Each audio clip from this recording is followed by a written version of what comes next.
Yo, yo, what's up mga kabutingting? Good morning sa ating lahat mga kabutingting at welcome back sa ating munting channel. Yan, bali andito tayo ngayon sa Barangay Pandan dito sa Sugod, Southern Leyte at mayroon tayo ditong gagawing washing machine. At bago ko nga pala ito umpisahan mga kabutingting ay disclaimer lang. Lahat po ng video na ina-upload ko sa aking YouTube channel ay based lang po sa aking experience at hindi ako dito nagmamagaling. So umpisahan na natin. So ayan mga kabutingting, ito yung gagawin natin, Panasonic NE-S686B ang modelo at 6.8 kilograms at ito naman yung may-ari si Nanay Babing. Kaway-kaway mo nanay. Kaway-kaway siya ba? Nga na. Yan. Yan si nanay. Ito si nanay ay pinapagawa niya yung washing niya dahil napapagod na mag-kuso-kuso na yun. Yan. Magkamay ba mga kabutingting? Kuso-kuso ba? Ang problema nitong washing machine niya mga kabutingting ay umaandar naman siya pero napakaingay at bigla na lang siyang hihinto. So ito ay ating ititesting para ito ay makita nyo. Yan, at may problema din yung kanyang para sa drain. At siguro naputol itong niya. Ayan. Ayan, kung nakikita nyo ay wala na yung pinaka sabitan, yung isasalpak dito.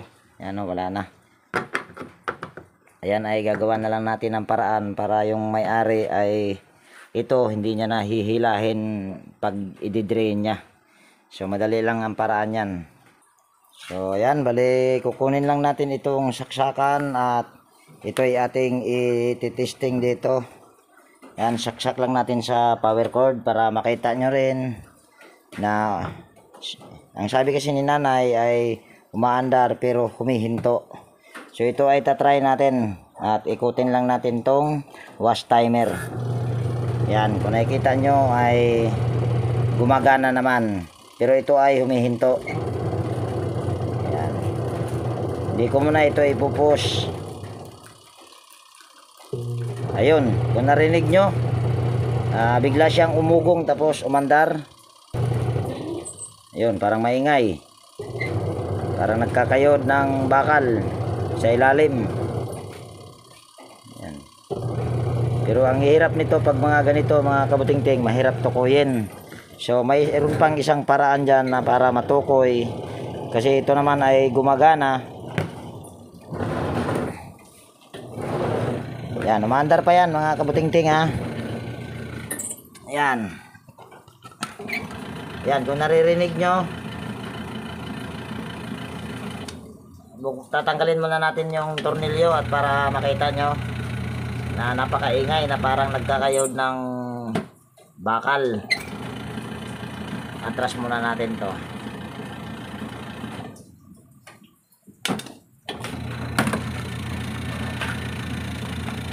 At hugutin muna natin ito. Yan. Ngayon ay tatanggalin lang natin yung fan belt.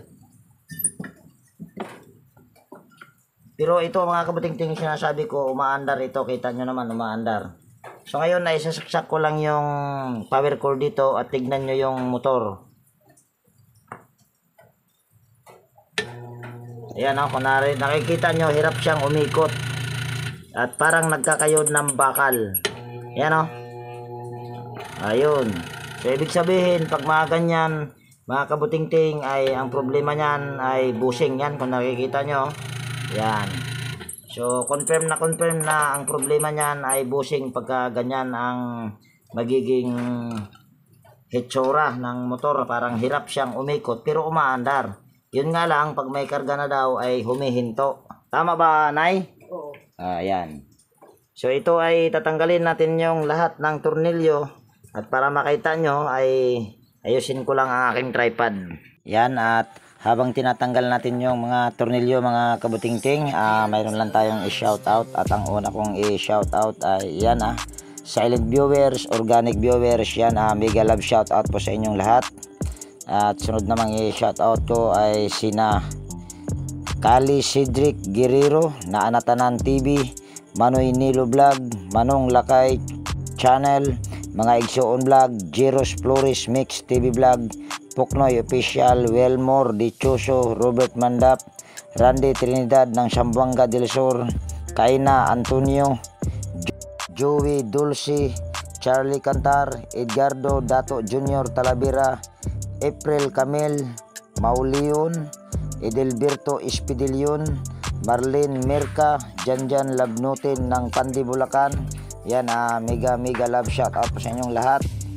So ayan, sunod ko lang ng ginawa dyan ay sinapinan ko lang siya ng sako at pinagpuputol-putol ko lang yung mga cable tie dahil ayan ay mayroong nang gumawa at saka ko siya itinumba na may sapin na sako para hindi magasgasan, hindi madagdagan ng gasgas. At ang sunod naman na ginawa ko dyan ay tinanggal ko lang yung mga 3 tornilyo sa motor at ang ginamit ko dyan ay 10mm na T para hindi siya mahirap tanggalin.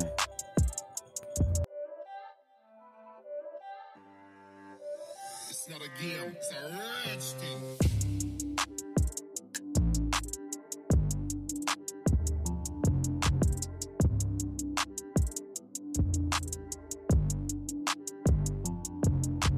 So ito na yung motor mga kabutingting at yan ay baklasin natin yan dahil yung problema ay nandyan sa loob. Sunod lang natin gagawin ito ay tatanggalin natin itong pulya at gumamit lang tayo dyan ng Allen wrench. Yan kasi Allen wrench ang gamit nito at tukuha muna ako ng Allen wrench. So ayan, ito yung Allen wrench natin. So ito ay tanggalin lang natin itong tornilyo at sana ay hindi tayo mahirapan ito. Ayan, buti malambot. Ito daw mga kabutingting, sabi ni nanay ay nasa mga 21 years. Yan, tama po ba nay? 21 years? Ha? Mga 3 years old akong anak. Mga 18 years. Ayan, 18 years daw mga kabutingting, hindi pala 21. Pwede na! Yes! So tatanggalin na natin tong pulya dahil yung tornilyo niya ay naluwagan na natin. At lalangisan muna natin ito at para ito ay matanggal natin ang pulya para lumambot. At itatry natin itong tanggalin kung matanggal ba. Ayun, buti na tanggal. So sunod lang natin gawin ito ay brasan muna natin dahil napakadumi. Likabok. At ito mga kabutingting, ang rewind nito ay tanso, hindi siya aluminum. So po pwede nga nasa mga 18 years na ito. So sunod lang natin gawin ito ay tanggalin lang natin yung 4 na rimatsi para ito ay mapalitan natin ng bushing. At lilipat ko lang aking tripod dito para hindi siya gabal sa pagpukpuk ko. Yan. At gumamit lang tayo ng vice grip na may concrete nail para yan ay hindi yan tumalsik ang concrete nail pag ating pukpukin para iwas disgrasya din.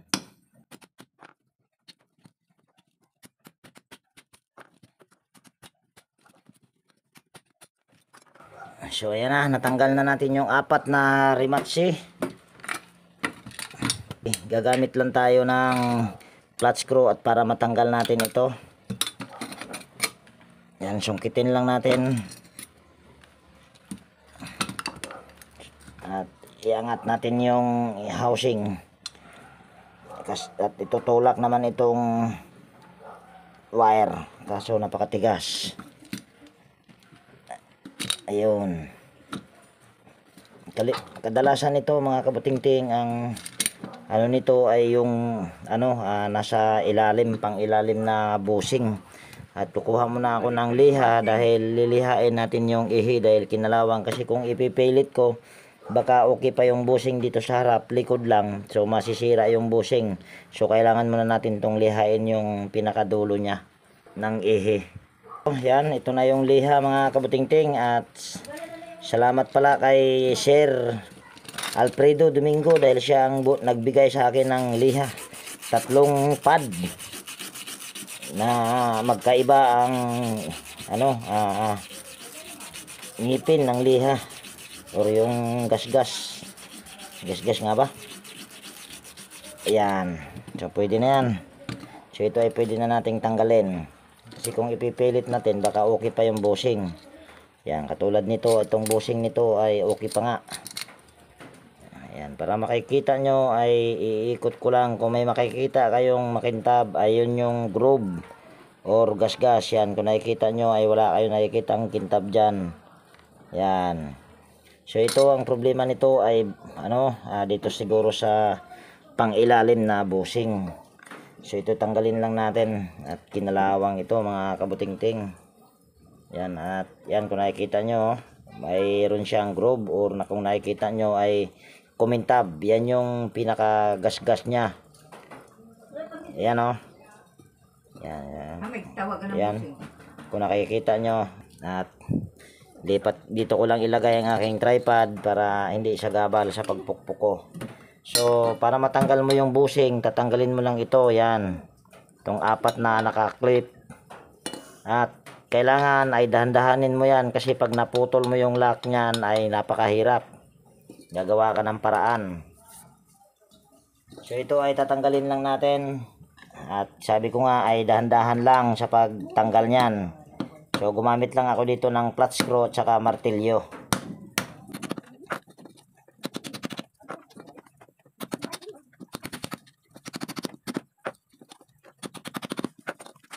Tapos yan, kung nakikita nyo ay umaangat na siya ng konti. Yan. Ayan ay aangatin pa natin ng konti lang. Yan, yung dalawa lang ang inangat ko. Ito ay pwede na yan, yung dalawa. Yan. Tapos tatanggalin na natin yung bushing. So ito yung bushing niya mga kabutingting. So tatanggalin lang natin yung nasa ilalim. Tutulak lang natin yan. Kasi ito ay ikakabit din natin yan dito sa ating replacement na bushing. Ito ay bago kung nakikita nyo. Yan. Sariwang sariwa pa ito. Kung sa baga sa isda ay pulang-pula. So ilagay mo lang yan dyan. Tapos ito ay lilinisan ko muna. At ito yung sira nya. Yan, ipapasilip ko sa inyo pala. Hindi pala kita, buang katinga. Yan, kung nakikita nyo yung gasgas na yan, ayan o, kumikintab. So yan yung mga gasgas nya. Maraming gasgas, kaya siya parang nagkakayod ng bakal. Munay daot nay. Munay guba, yan ang sira nay.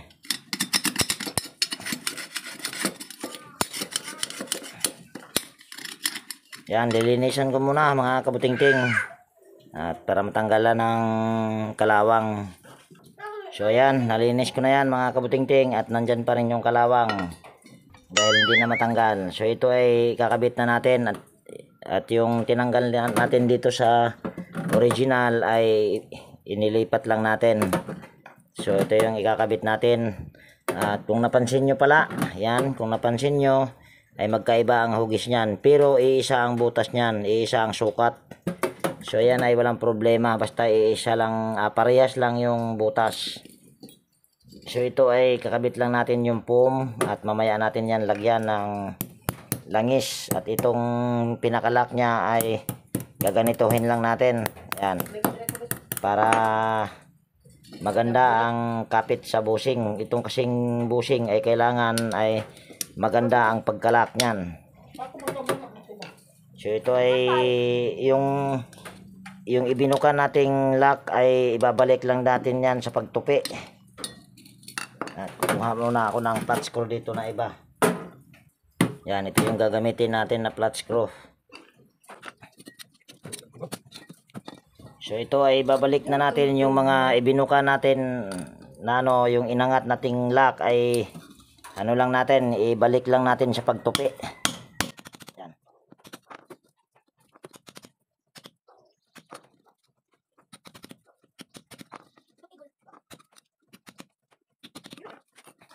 So ayan na mga kabutingting, nabalik na natin sa pag-lock yung bushing.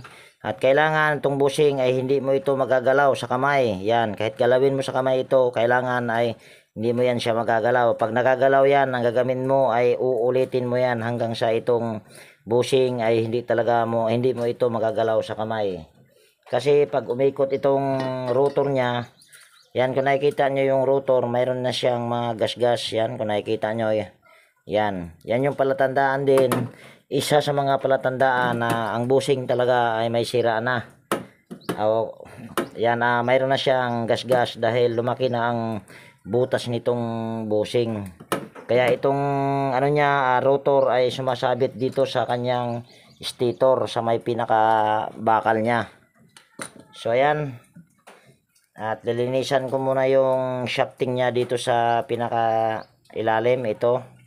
So post ko na lang, at yung paglihan nito ay kailangan paganyan, hindi mo paganyan. Kasi kung paganyan, kung may groove yan, lalo lang lalalim yung groove. So ang paglihan nito ay paganyan, ganyan dapat. So yun lang, at lilihain ko na at di ko na ipapakita. So ayan, kung nakikita nyo ay malinis na yung ihi, at kung nakikita nyo rin ay wala siyang groove. Yan. So ang problema lang talaga nito ay yung bushing. So ang pagbalik naman nito ay lalangisan lang natin ito. Yan. Yung shafting niya, at lalangisan din natin yung foam kasi ito yung tuyo.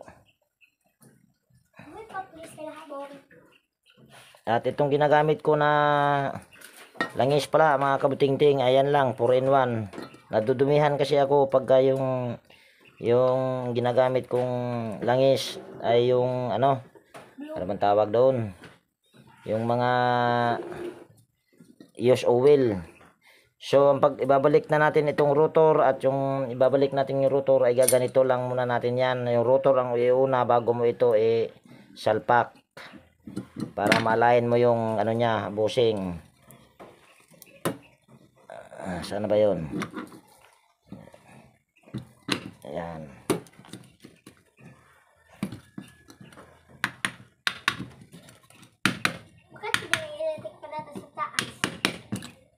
Ayan. Tapos itong isa, dahil okay naman ang bushing nito, kalimitan naman sa pag mga ganito wash motor or spin motor, kalimitan yan ay isa lang ang nasisira na bushing. Bibihira ang dalawa, kalimitan yan ay isa lang. At lalangisan muna natin itong kanyang foam dahil ito yung tuyo.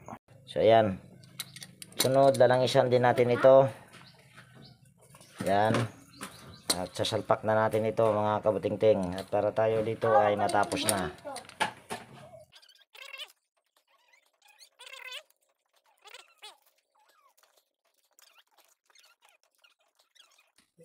Dali mga kabutingting, tanggalin pala muna natin itong sakabal. Ito, yan.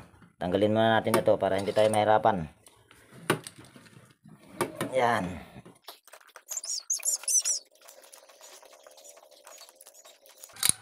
Tapos pasok na natin yung ihi dito.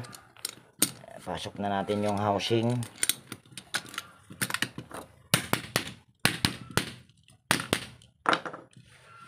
Yun, suwabing-suwabe na. Saka natin ipasok tong wire. Pwede naman tong hindi ibalik ito. Pero ayan ay nakalagay dyan. So ibabalik na lang natin. Para kompleto. At wala tayong binawas. Sabagat nagpalit lang tayo ng bushing.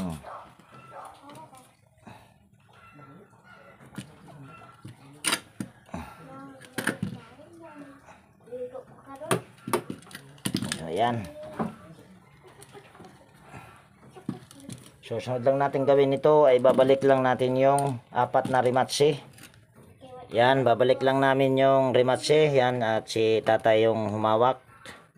Dahil hindi ko kaya na magbalik nito na ako lang, dahil isa lang ang kamay ko. Dalawa lang pala. Yan, pukpukin lang natin.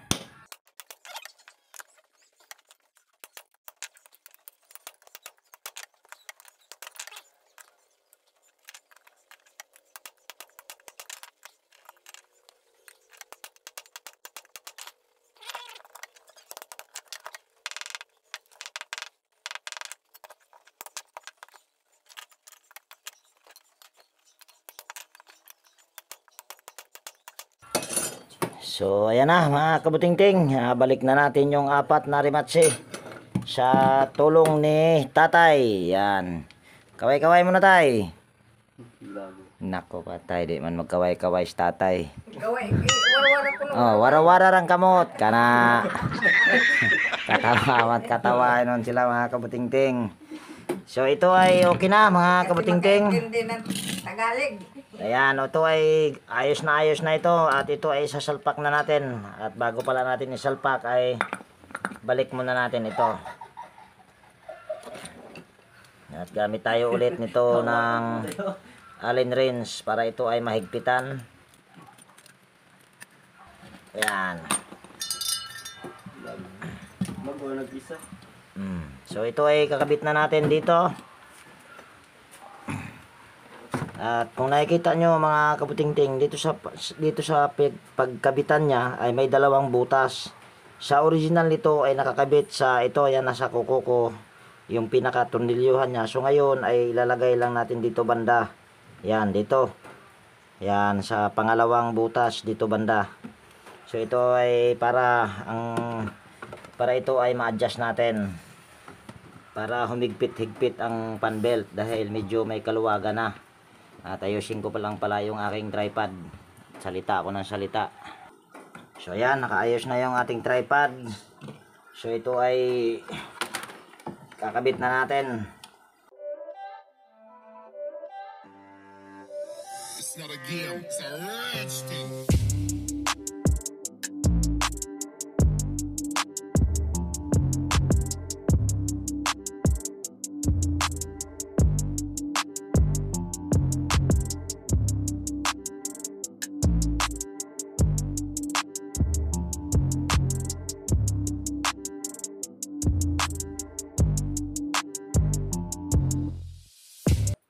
So ayan mga kabutingting ay naikabit na natin yung motor dito sa pinakalagayan niya. So ito ay ano lang natin, i-assemble lang natin ulit. Yan, assemble lang natin. It's not a game, it's a rich thing.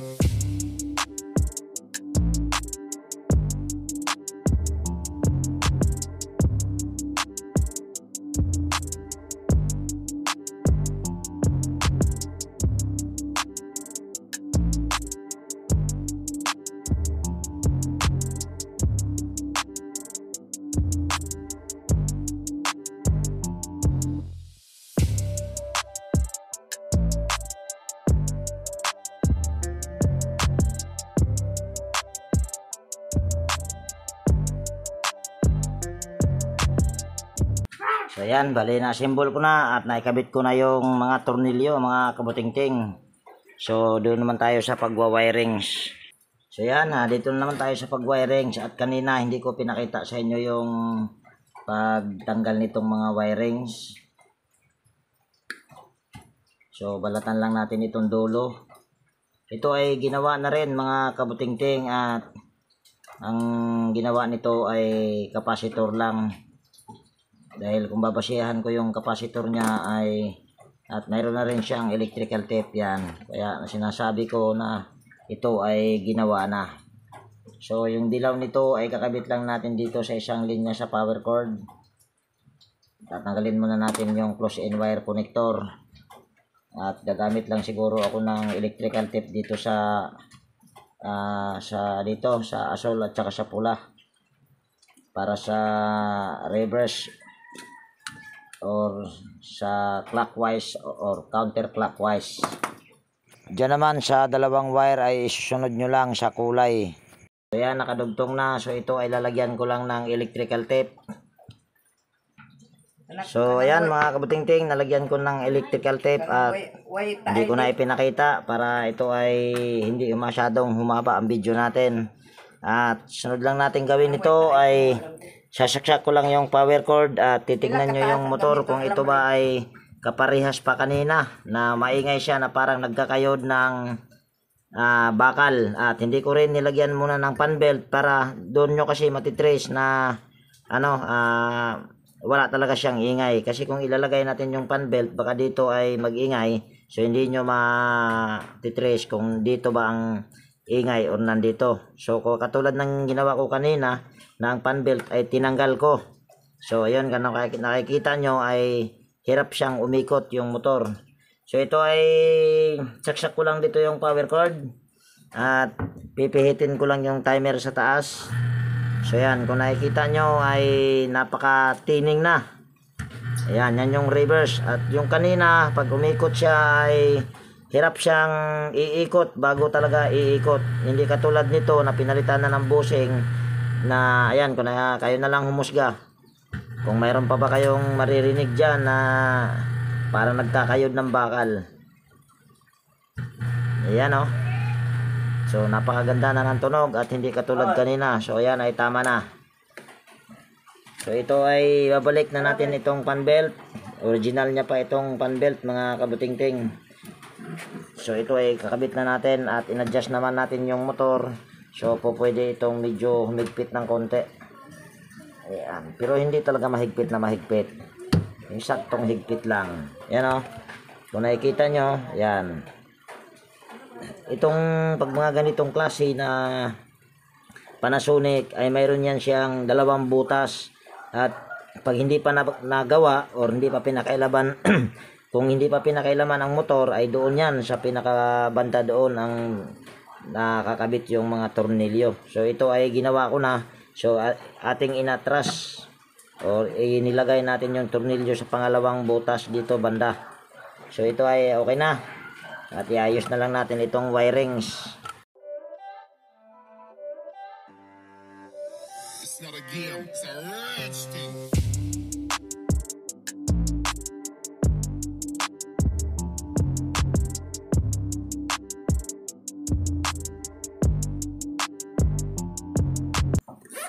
Pinabutan na ako dito ng ulan mga kabutingting.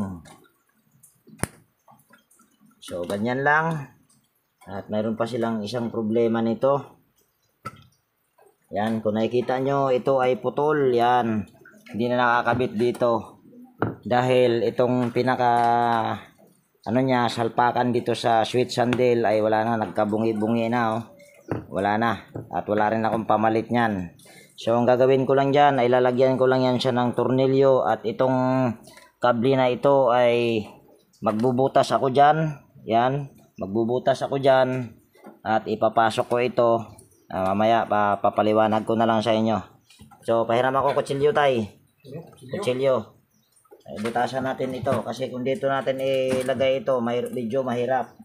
Hindi siya mawawala sa align itong yan ito. Mamaya mapatid pa yan. So ito ay magbutas lang tayo dito.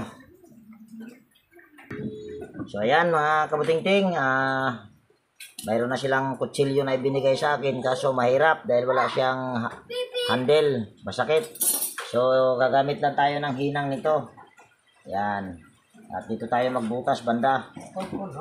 Yan, diyan tayo magbutas at lalakihan natin ng konti ang butas niyan para hindi hirap sila sa paghila. Way kwinta mo ng Nay, ayaw na ipaayaw na kay way kwintang electric pa na. China. Baka masira lang din ulit pagka ipaayos niyo yan. Oh.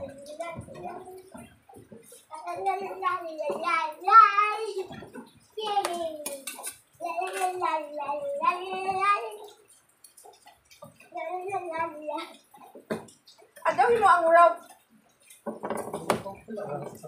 So ayan mga kabutingting, nabutas na. So ito ay papasok lang natin at dito natin padadaanin yan. Yan. Diyan ako nagbutas kasi dito kasi yan nakalagay kanina naiipit yan sa takip. Yan, itong takip na to kasi pag diyan natin ilagay yan naiipit at saka mawawala sa align itong pinaka niya hook. Yan ito. Baka yan ay maputol pagka dito dahil nakalihis. So dapat nakaganyan. So sunod lang nating gawin yan ay lalagyan ko lang ng tornilyo yan. Yan ito, butas na to dahil wala ding tornilyo yan. Pero hindi ako ang nagtanggal ng tornilyo niyan. Hindi ko alam kung sino. Sino ba nagtanggal na Ayan, hindi kilala ni nanay kung sino ang nagtanggal niyan. Basta ito ay hindi ako nagtanggal niyan. Hindi ko pinakailaman yan mga kabutingting. So lalagyan ko lang ng tornilyo yan na mahaba. So ayan na mga kabutingting, yan kung nakikita nyo may tornilyo na at mahaba, at kung nakikita nyo ay hindi ko ito sinagad dahil ito ay may purpose yan. Dahil ito kasing kable na ito ay ginagamit ni nanay pag nagdi-drain siya, hihilahin niya hanggang sa maubos yung tubig dito sa tub. So nakakapagod yun. So ang gagawin lang natin dyan ay dudugtungan lang natin ito ng tie wire cable, ang tawag niyan, ito ang tawag nito sa Tagalog. Yan, lalagyan lang natin dito. At kaso tay, parang malambot naman yata ito. Wala na bang iba tay? Wala na bang iba? Yan, hanap muna kami ng ganito mga kabutingting. Ito malambot, hindi pwede ito. Hanap muna kami. So ayan mga kabutingting, ito na yung alambre or ano ba tawag nito sa Tagalog. So ito ay ibubuhol lang. Yan, ibubuhol lang natin ito na saktong-sakto. Itong tie wire ay makakaabot dito sa nilagay kong tornilyo. Yan. So ibubuhol lang natin ito. So ayan na mga kabutingting, nakabuhol na. So ito ang purpose niyan, bakit may alambre at bakit may tornilyo. Pag i-drain nyo, nay, tingin nay, itataas nyo lang ito, tapos sasabit nyo dyan. Oh, hindi na kayo hahawak hanggang sa maubos yung tubig. Tapos pag naglaba kayo, luluwagan nyo lang, sabit nyo rin dyan. So ayan lang. Di naman, napakadali lang kaysa doon sa hahawakan mo pa hanggang sa maubos yung tubig. Kawawa naman si nanay. So ito ay tatry na natin at hindi ko muna tinakpan para makita nyo na umandar siya na may pan belt at makikita nyo na hindi nahirap yung motor. So isasaksak ko lang dito yung power cord. At pipihitin ko lang yung timer at titignan nyo kung iyan ba ay hirap sa pag-ikot at kung mayroon bang magkakayod ulit ng bakal na parang bakal. Yan. Kung nakikita nyo o pakinggan nyo na lang. So ayan ay wala na mga kabutingting. Wala na siyang yung nagkakayod ng bakal o yung parang nagkakayod ng bakal nga. Kulit muting nga. So ito ay tatakpan na natin.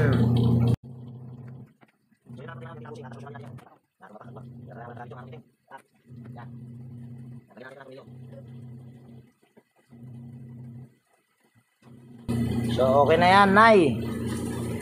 So tingnan natin dito.